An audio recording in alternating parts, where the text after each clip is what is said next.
Yeah. All right, today, the Vice President of the San Diego Unified School Board testified at a congressional hearing in Washington, D.C. about improving literacy for kids. It comes as the Trump administration continues to withhold billions in dollars in public school funding. CBS 8's Shannon Handy spoke with Richard Barrera this morning and has details about what he said to Congress. That hearing had to do with the Trump administration's plan to possibly offer families vouchers to send their kids to private schools to help with literacy. But Richard Barrera argues that is not the solution.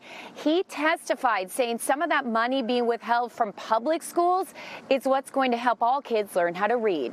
We rank #1 in 4th grade literacy and #1 in 8th grade literacy. During a congressional hearing in Washington, D.C. today, San Diego Unified School Board Vice President Richard Barrera called on Congress to release funds being withheld from public schools nationwide. What can the federal government do to support the growth of literacy in students across this country? One, you can continue the bipartisan advocacy efforts to demand that the President Trump releases $5.4 billion of illegally impounded funds in a budget that you have already passed. A couple weeks ago, we reported the White House froze a total of $6.2 billion in nationwide public school grants allocated to support English learners, teacher training, after-school programs, and migrant education because they weren't, quote, in accordance with the president's priorities.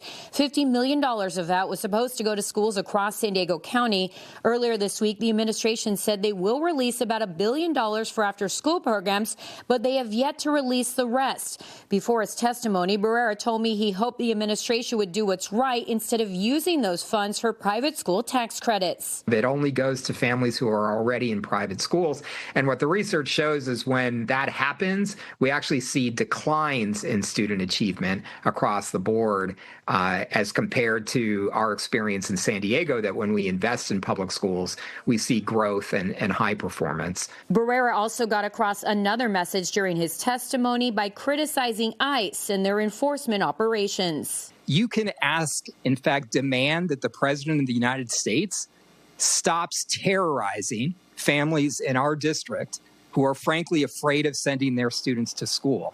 There is a lawsuit pending on this matter in hopes of getting the rest of that grant money released. We will report on updates as they come. Reporting from outside San Diego Unified headquarters, I'm Shannon Handy for CBS.